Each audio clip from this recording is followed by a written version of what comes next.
In this first example, we have to find the value of each variable in this figure. So we have to find the value of x, which shows up here and here, the value of y, which shows up here, and then the value of z that shows up there.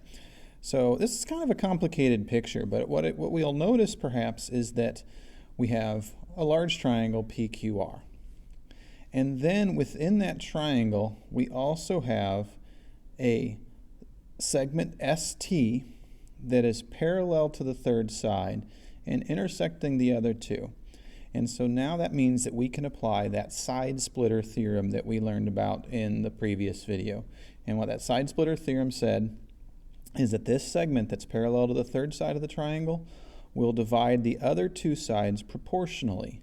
And so if you look at where that segment intersects the other two sides, at S and at T, it's creating two parts of segment QP. We're going to ignore the U and the V for a second. We're going to pretend like that's not there.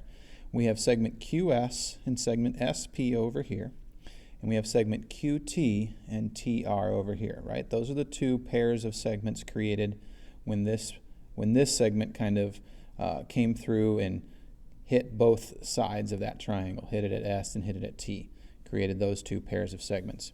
And so according to the side splitter theorem, that ratio of QS over SP should be equal to the ratio of QT over TR. And so now if we take that proportion and we just substitute values in from the picture, maybe we'll have something we can solve. So let's go ahead and do that. The length of QS I can see is 16 because it's going to be 12 plus 4 added together, right? From Q to S is 12 from Q to U plus 4 from U to S. So that's going to be 16. And then the SP length, it says, is X plus 2. From Q to T is going to be 12. 9 plus 3. It's also kind of divided into two parts in the picture, so we got to add the 9 and the 3 together. And then TR, it says, is X. And now to solve this, we're going to cross multiply. So we're going to do 16 times x equals 12 times the quantity x plus 2. And now we have to distribute. So we'll have 16x equals 12x plus 24.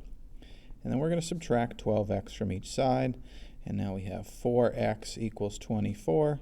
So if I divide both sides by 4, I'll get x equals 6. And so we're 1/3 of the way done. We know we know what the value of x is. What I'm going to do next is I'm going to go through and I'm going to substitute that 6 into the two places I see x. And so that means it's going to be 6 plus 2 here, which is going to turn into an 8. And then this is just going to be 6. So now let's look at y. What I might notice is that from Q to U is 12 units long, and from U to P is now 4 plus 8, which is also 12 units. So that means U is the midpoint of this side because it's 12 on each side. From Q to V is 9 units, and from V to R is also 9. 3 plus 6 would be 9. So V is the midpoint of segment QR. That tells me that segment UV is a midsegment, right? So this is a midsegment. And our midsegment theorem told us that the length of UV will be half as long as the length of the third side of that triangle. So UV is the midsegment because it joins the midpoints of two sides of this triangle. And the midsegment theorem says that that thing will be parallel to the third side, but also half as long as the third side. So UV, which it tells me is y units long, is going to be equal to half of PR, which is 30.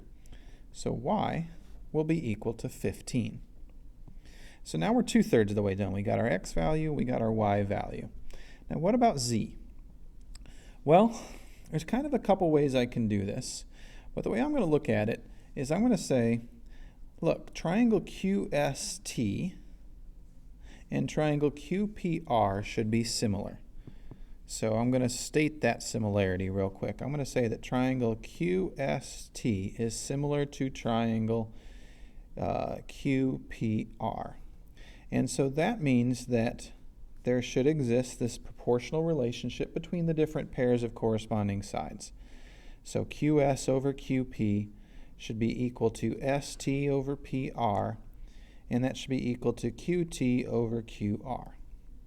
And now if I take that and I substitute in some values from my picture, I might be able to solve for Z. So QS I see is 16 units long because it's 12 plus 4.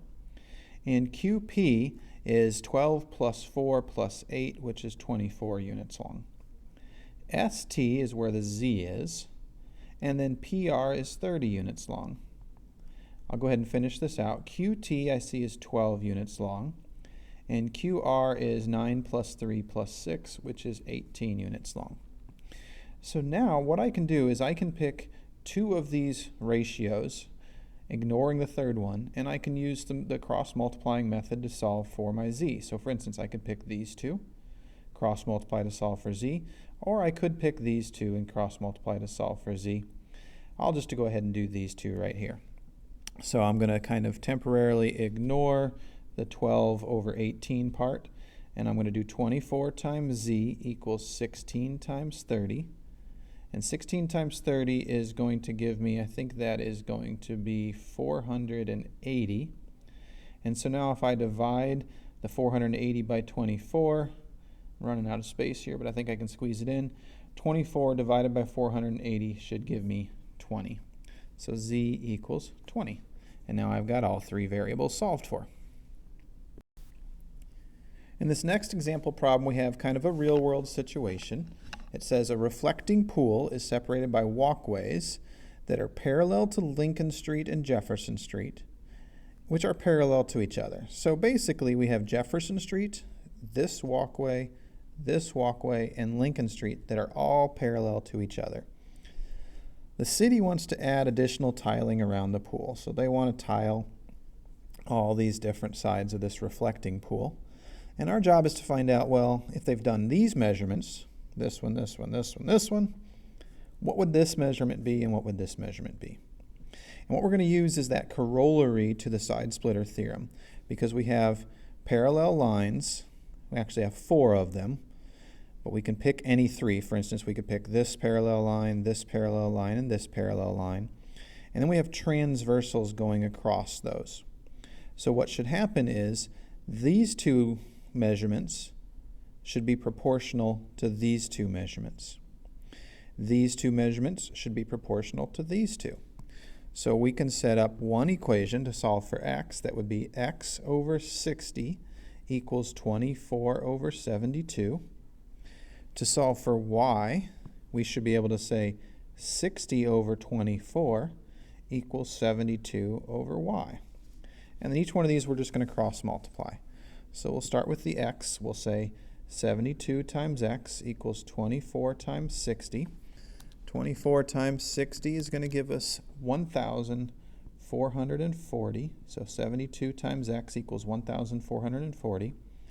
Now I'm just going to divide the 1,440 divided by 72, and I'm going to get 20. So x is going to be 20 feet. Now we'll do the y. I'm going to do 60 times y equals 24 times 72. 24 times 72 is going to give me 1,728. And then I'm going to divide that by 60. So y would equal 1,728 divided by 60, which comes out to be 28.8 feet. In this final example, we have this picture where we have to find the length of GK and the length of GH. Now I can see that each one of those is represented by an algebraic expression that involves x. So that tells me I need to first try and figure out what does x equal. The other thing I'll see in this picture is that we have a triangle GHJ where one of these angles has been bisected.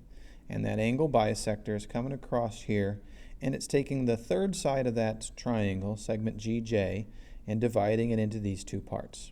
So I think what I'm going to use, since I see an angle getting bisected in this triangle, is I'm going to use that triangle angle bisector theorem that we learned about. And that thing says that if I make a ratio out of these two parts of segment GJ, so for instance, if I take a ratio that says GK over KJ, that ratio should equal the ratio of these two sides of this bisected angle. So that means my other ratio will have GH over hj. And so now I'm going to go through and substitute what my picture gives me for each of these lengths. So the gk is going to turn into 3x minus 7, and the kj is going to be 12. The gh is going to be 3x plus 3, and the hj is going to be 18. And now I'm going to cross multiply. So that means I'm going to take 18 and multiply it times 3x minus 7, and I'm going to take 12 and multiply it times 3x plus 3. So now I have some distributing to do on each side. 18 times 3x, let's see, 18 times 3 is going to give me 54, so that's going to be 54x. And then 18 times 7 is going to give me 126. 12 times 3x is 36x, and 12 times 3 is 36. Now I see I have x's on both sides, so I'm going to subtract the 36x from both sides. That's going to leave me with 18x minus 126 equals 36. Next, I'll add 126 to both sides. So 18x equals 162.